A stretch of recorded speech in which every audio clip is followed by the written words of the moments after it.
Hello, this is John McHugh-Dennis from DTLA. To say that the coronavirus has devastated bar and restaurant businesses would certainly be an understatement. When it comes to bars, we've seen varying degrees of impact on businesses in Los Angeles, depending on the flavor of the day in terms of restrictions.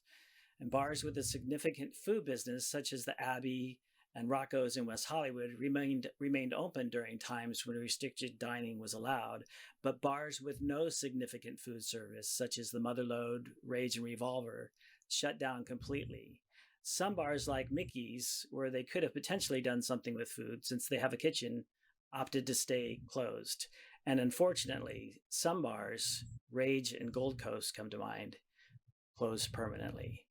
And both of those bars have been open for decades. Apparently, Jim's Sports Bar, which closed at its former location, will be reopening at a new location just down the street sometime in the near future. I was curious to speak to someone with firsthand experience of running a bar to hear their perspective. And I have with me today Oliver Alpuche, who is the owner of the Redline Bar in downtown Los Angeles. And in addition to operating the Redline, he also founded the DTLA Proud Festival in downtown Los Angeles. So he can also give us some perspective on what the impact has been like for organizers of large events. Hey, Oliver. Hi. Hey, before we talk about Redline and DTLA Proud, how have you held up personally with all of the restrictions? Hopefully, you and your family have done okay. It's definitely been a roller coaster. Some days are good, some days are bad. But thankfully, I have amazing people around me for support. And they're definitely helping me get through this.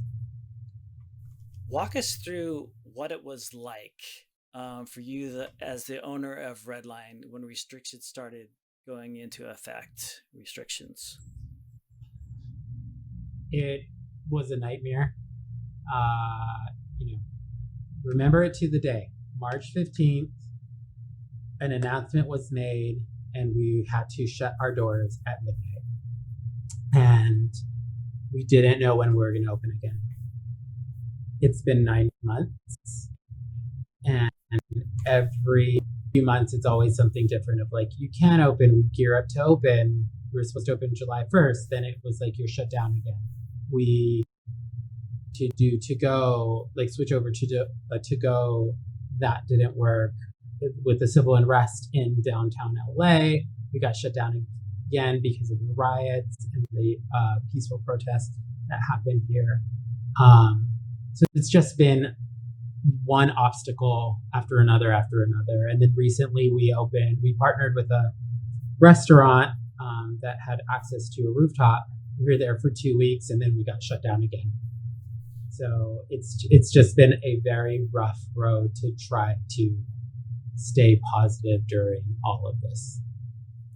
And how has it been for you as the owner of a business? It's had to be tough, with limited revenue, paying the lease and all the other bills, and yeah, and yeah. It is, yes, exactly. It's you just have to shake your head. It's like, I don't think what people understand is that there is no support for small businesses. The PPP loans they're only good if they're great if you could stay open, but when you are forced to shut down and you don't even have any payrolls, you're stuck with a loan, and you have to pay that back. So it's like my landlord won't talk to me, has me for 8 months, and everything is always like, the last email I got was by law, you're still under the moratorium, so you shouldn't worry. But yet, rent is stacking up, and I have no way to pay for it because I can't open my doors to make money to pay for that rent. But yet, I'm still in charge of every single dollar. We've been closed for 9 months, and our insurance company said that I still owe every single penny, even though they're insuring a place that is not even open, but I have to pay that full amount. What about the impact on your staff? I'm assuming you've had to let them go. Yeah, unfortunately, we had to let them go. thankfully, the Redline, we are a very close family, so I still talk to them, and so we still check on each other and we make sure everyone's okay.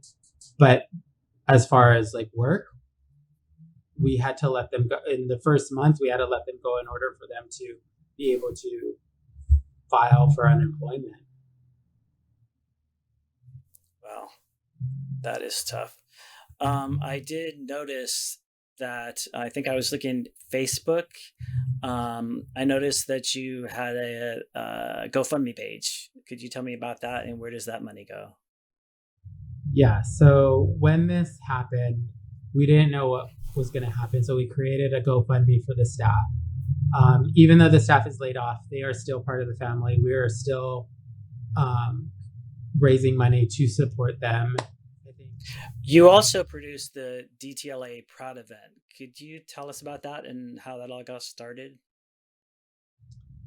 Yeah. So DTLA Proud, like I love downtown, and DTLA Proud was created to just celebrate what was happening, to celebrate the community down here. It's so loving and supportive, and I still feel that same way right now. So we created DTLA Proud to like bring everything together and showcase all the wonderful people that call like work, live, or play downtown.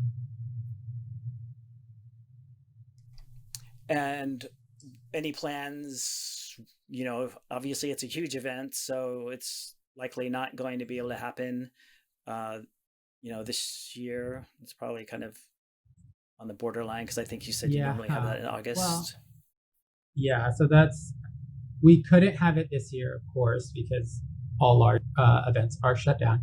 But what we did was we became a little creative and thought outside the box. And what like our mission with DTLA Proud is to celebrate everyone's story, spread optimism, grow our community, and expand the definition of diversity. And how we're going to do that this year is through a documentary called Proud in the Pandemic. And what it is showcasing the queer community and what we're going through collectively. It's kind of like a time capsule. And also going to hopefully inspire people to know that we are in this together and that we are so resilient when we come together and we can be supportive. So any closing comments before I let you go?